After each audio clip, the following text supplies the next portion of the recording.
Ontem, mais uma vez, a barreira virou o baile. Agora, cara, eu achei que ia ser uma vitória tranquila, né? 3-0.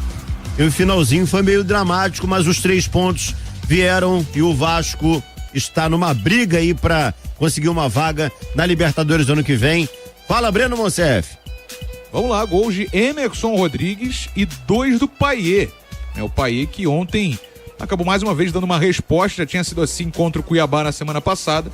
E o Dimitri Payet, que ontem foi o homem do meio de campo do Vasco e marcou 2 vezes. Lembrando que o Vasco abriu 3-0 ainda na primeira etapa, só que tomou o gol do Luciano ainda no primeiro tempo, né? O Ademir no segundo tempo diminuiu e até teve quase um gol no fim, enfim, pressão do Bahia, mas o Vasco segurou a vitória para 17 mil torcedores presentes ontem em São Januário. Ontem, sem o Moura e Verratti suspensos, o Léo também foi poupado e o Coutinho também. Então foram alterações aí na equipe do Vasco ontem pelo Rafael Paiva. Rafael Paiva que a gente ouve agora, destacando a questão mental, que também foi decisiva para o Vasco ontem sair vitorioso. Para mim, o que mais me preocupava, principalmente no jogo anterior, era o desgaste mental, né? E aquele jogo era muito preocupante pra gente. A gente sabia que hoje o jogo nosso ia fluir mais, né? Era um adversário muito difícil. O time do Bahia tem a primeira posse da competição, né? A melhor posse do brasileiro. A gente sabia que a gente tinha que pressionar muito, encaixar bem os contra-ataques. E a gente sabia que a gente tinha que descansar com a bola, porque senão a gente não ia sustentar a intensidade do jogo, né? Acho que hoje a gente conseguiu controlar bem a posse de bola. Isso nos ajudou muito para a gente ter energia para atacar, para ter a melhor decisão. E hoje a gente foi muito bem. E realmente o time estava mais leve hoje, mais inteiro, mentalmente mais forte. Então tá aí o Rafael Paiva, o Vasco fechando a 31ª rodada na 9ª colocação com 43 pontos, praticamente zerando chances de rebaixamento e entrando na briga por vaga na Libertadores, caso tenhamos G7 e G8, né? Para G6 a distância está um pouco maior, de 8 pontos, mas assim, para G7 e para G8 o Vasco está colado ali, vai depender das ajudas de Flamengo e Botafogo, que estão acima na tabela, tá? Faltam aí 7 jogos para o fim do Brasileirão. Vasco que só volta a campo na próxima terça-feira, 9h30 da noite, visitando o Botafogo no Newton Santos por hora, aproveitando 2 dias de folga, depois da segunda vitória consecutiva no Brasileirão. Bom, primeiramente sobre o jogo de ontem, e assim, o que se desenhava uma vitória bem tranquila, folgada, finalzinho foi meio nervoso, né? Foi bem complicado, né? Terminou com o Léo Jardim fazendo uma defesa. Cara, eu vou te falar, cara, né? Eu tava fazendo outras coisas e tal, e ouvindo pelo aplicativo. Irmão, e depois eu fui ver o lance, né? Mais uma vez o Léo Jardim sendo fundamental, né? Fundamental. Quem começou a ver o jogo no primeiro tempo? Um Vasco avassalador, botando um 3-0. Não imaginava que a partida terminaria com o Léo Jardim fazendo uma defesa decisiva. Um jogo até com uma certa naturalidade, né? O Vasco já entrou com o time desfalcado, conseguiu se sair muito bem, perdeu força com o decorrer do jogo. O gol do Bahia no primeiro tempo mudou um pouquinho a configuração da partida, mas o importante é que o Vasco sustentou a vitória, conseguiu mais 3 pontos, encostou no próprio Bahia, encostou no Cruzeiro, eliminou qualquer risco de rebaixamento e agora vai para um campeonato muito mais legal na reta final. Vão ser 7 rodadas finais onde o Vasco vai poder desfrutar de um campeonato com um objetivo mais nobre, né?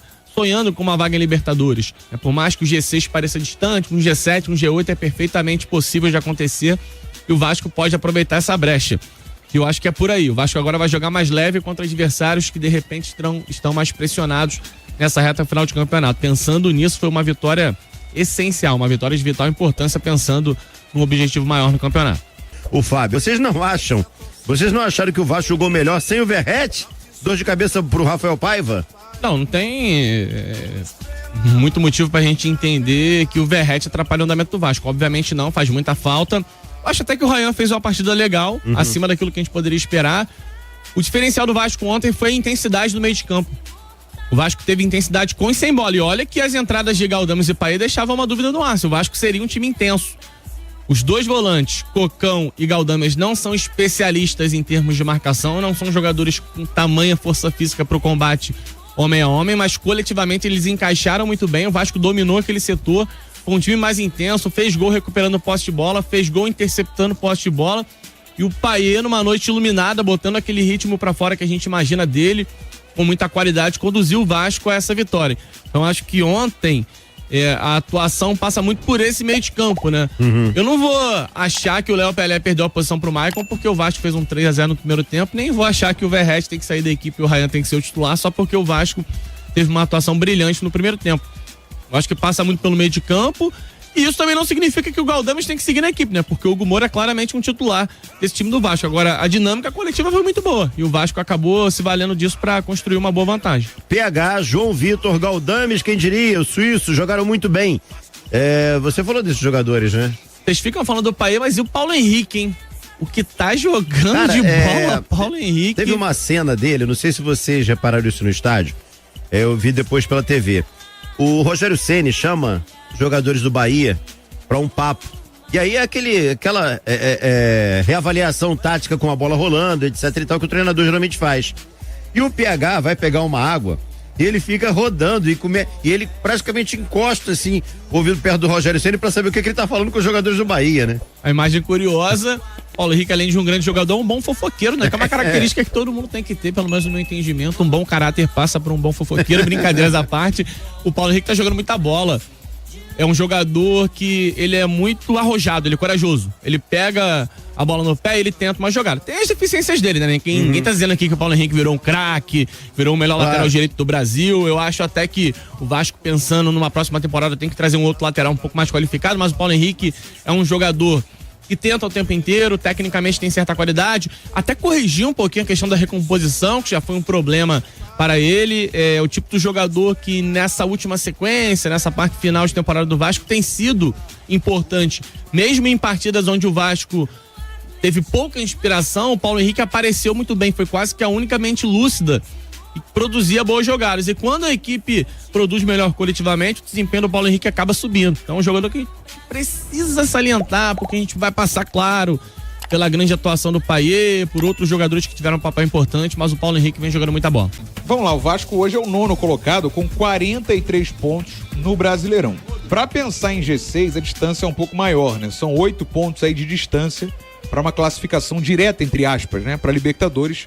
É claro, eu digo em fase de grupos, mas sem depender de G7 ou de G8. Porque assim, se virar G7, o Vasco hoje está a 3 pontos. O Bahia é o 7º colocado com 46. Então o Vasco está a 3 da 7ª colocação. Se virar G8, tá a 1 ponto. O Cruzeiro é o 8º colocado com 44 pontos. Então a chance para o Vasco ir para Libertadores, caso a gente tenha abertura de G7 e de G8, a chance é grande. Porque assim, para isso, hoje, com o cenário atual, o Flamengo teria que ser campeão da Copa do Brasil, aí abriria uma vaga, Flamengo hoje no G4, ou o Cruzeiro, o Botafogo, né, abrindo aí mais uma vaga, vencendo a Libertadores. Botafogo confirmando a classificação sobre o Peñarol, né, amanhã, ou então o Flamengo ganhando a Copa do Brasil, né, um dos dois. Aí temos G7. Se os dois fizerem isso, a gente tem um G8. E aí a chance do Vasco ir para a Libertadores é maior ainda.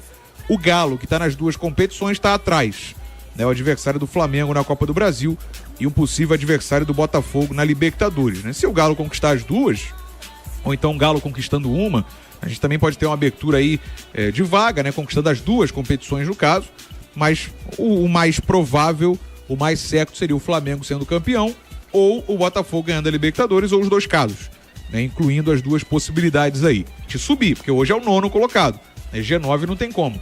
O Botafogo tem que ir é o próximo adversário, né? O Botafogo é o próximo adversário do Vasco, no Newton Santos. O Vasco vai ao Newton Santos na próxima terça-feira. Depois pega o Fortaleza, fora de casa também. O Fortaleza que pode ou não estar na briga pelo título ainda. Depois tem Internacional em casa, Corinthians fora, Atlético Goianiense em casa, Atlético Mineiro em casa e Cuiabá fora. Os 7 adversários finais no Campeonato Brasileiro. Mandou aqui, senhores, paramos então de falar de rebaixamento com relação ao Vasco? Depois de ontem, sim, oficialmente. Ainda não é, vou 2 pontos, né? Não. Se não somar 2 pontos em 7 jogos, aí tem que cair mesmo. Assim, qualquer time aqui ainda não tem 46, eu vou ter que botar no bolo. Já acabou. Já foi. Não, é porque tem muito torcedor que fica na bronca, porque até anteontem eu ainda falava, o Vasco precisa somar os 45 pontos pra não ficar pensando em rebaixamento. Acho que os porque 2 últimos jogos mudaram isso. O jogo atrasado contra o Cuiabá e o jogo de ontem. Mas mesmo depois de ter vencido o Cuiabá, se o Vasco tivesse perdido ontem, ele estaria 6 pontos da zona de rebaixamento. Tá tudo muito embolado. Não dá pra você descartar um time que tá 6 pontos à frente faltando 7 rodadas, Você já dizer ficou que ele tá muito livre. embolado assim. Já, acho que um campeonato de pontos corridos com muitos times do mesmo nível proporciona isso. Agora, a gente tem que valorizar muito a vitória de ontem, Cantarelli. O Vasco todo remendado, todo quebrado, tem 2 dos seus principais Verratti, jogadores. E o Hugo Moura, que pra mim, faria mais falta ontem do que o Verratti, pelas circunstâncias do jogo, porque eu imaginava um jogo do Bahia com a bola. E o Bahia foi inoperante, inofensivo, né? O Vasco teve o melhor primeiro tempo em muitos anos, eu diria, né? O primeiro tempo do Vasco foi avassalador, parecia o Real Madrid, o Barcelona. O problema foi o segundo, não teve peça suficiente pra sustentar. Mas não tem. Você olha pro banco do Vasco, todo respeito. Assim, Entrou alegria ontem, né? Alegria que não quer mais ser. É Maxwell. Não sei se é ele que não quer, não, mas eu vou ficar quieto pra não falar besteira. Que isso?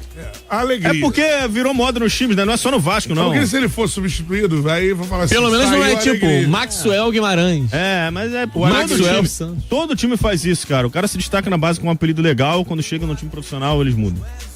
Mas enfim, mostra que o banco do Vasco realmente não, nesse momento, não passa tanta confiança como o banco do Bahia. Mostra o trabalho de um jovem técnico que se patinar vai ser trucidado e mandado embora. Rafael Paiva, que levou o Vasco após 11 anos a uma semifinal de Copa do Brasil, que trouxe um time que, na real, você olha pro elenco, era sim pra brigar contra o rebaixamento, na minha visão, a um elenco que agora vislumbra uma vaga na Libertadores. Isso é graças ao trabalho de um técnico. Campanha do Vasco em casa. E que foi atrapalhado, porque não apostaram nele, trouxeram boina e tudo mais. Qual o último campeonato tranquilo que o Vasco fez? 2019? 17, eu acho, o Vasco. Não, 19, o Vasco fez 49 pontos. Lutou pra não cair, então, mas a reta final foi mais. Quando que ele chegou a 49 pontos? Essa é a questão. Era o Vasco no Luxemburgo, o Guarim. Tem aquela vitória em cima do Cruzeiro. Não, beleza, terminou tranquilo. Foi o último campeonato tranquilo. Depois, cara, são anos pra você apagar da história. O Vasco chegou na última rodada precisando ganhar a batalha de Itu pra subir na Série B. Hoje não se fala mais. Hoje não se fala mais em rebaixamento de um time que foi montado, sabe-se lá como, né? Porque o Vasco perdeu o principal investidor da SAF durante o campeonato. Sim. Então, cara, isso é muito graças ao trabalho do Paiva, assim, que tem que ser valorizado. Não começar o ano que vem com o Rafael Paiva é um absurdo. Fora de cogitação. Ele merece essa chance pelo que ele fez esse ano, assim. Mas com uma montagem de elenco também. Trazer um Portuga, maluco. Não. Não é todo ano também que ele vai pegar o pouco e fazer muito. É porque começa a surgir aquela movimentação, o Caixinha tá no mercado. Isso. Deixa ele no mercado, pô. Pô, deixa ele acabou. Não, eu não sou contra o Vasco trocar de técnico, não. A não ser que o Vasco vá buscar, um nome de referência. Que José Mourinho. Entra dinheiro, aí vira SAF com uma outra empresa, beleza. Aí eu aceito. Agora, mas se for pra fazer mais do mesmo. Não. Outra coisa. Vasco não perdeu em casa com o Rafael Paiva. São Januário, no caso, né? Você tem que contar aí um jogo do Maracanã contra o Flamengo e um jogo em Brasília contra o Palmeiras. Só tem uma derrota no em São Januário é com o Ramon Dias. 4-0 Criciúma. Única derrota Ou do Vasco seja, no ano em São Januário. O cara fez o basicão que todo time do Vasco precisa, ser forte dentro de casa. É isso. E ali nasceu a campanha segura. Ganhou a maior parte dos jogos em casa. Dias, o técnico Esperi tomou 4 no Criciúma. Então, pois é, isso que eu tô falando. Aí, tomou 6 no Flamengo. A campanha do Ramon é pior que a campanha do Rafael Paiva, tendo um time melhor. Porque o Ramon ano passado, por exemplo, tinha Jair e Paulinho. Outra coisa. Pra começar. Me diz um time que fez o Vasco de gato e sapato aí com o Rafael Paiva. Pra vencer o Vasco. Foi suando sangue, irmão. A não ser que você traga o José Mourinho, é inexplicável não começar o ano com o Rafael Paiva. A pior derrota. Já trouxe técnicos experientes, os caras não seguraram o rojão e ele fez o Vasco atingir. Ele tem que começar o ano que vem no comando do Vasco. A não ser que você traga, repito, vai trazer um cara de nível internacional. Um projeto, você vai construir um projeto. Vai trazer, aí outra parada. Você vai construir um projeto em torno de um treinador, numa nova SAF, um outro investidor, aí eu respeito. Faz sentido. Vasco associativo no comando, não tem motivo pra tirar o Paiva. Sabe qual foi a pior derrota do Paiva? São Paulo, 3-0. Sim. E o Ramon Dias perdeu de 4-0 pro Criciúma. O Boina perdeu de 6 pro Flamengo. Sim. Não, e por que você trocaria os mesmos jogadores? Pedro Caixinha pro Rafael Paiva. Me dá um argumento pra aceitar essa troca. Não tem. Nenhum. Seabra. Puxar o Seabra lá. O Seabra é o Paiva, né? Só pra dar um exemplo lá, treinadores aí no mercado. Sim. Não tem por que trocar, não tem motivo. Seguinte, e o Paiê, hein? Tô lá agora, né? Dá, assim. Então, o que acontece? O banco do... não vai rolar, né? O banco do Paiê era justo. O Paiê não estava jogando bem. Merecia estar no banco de reservas.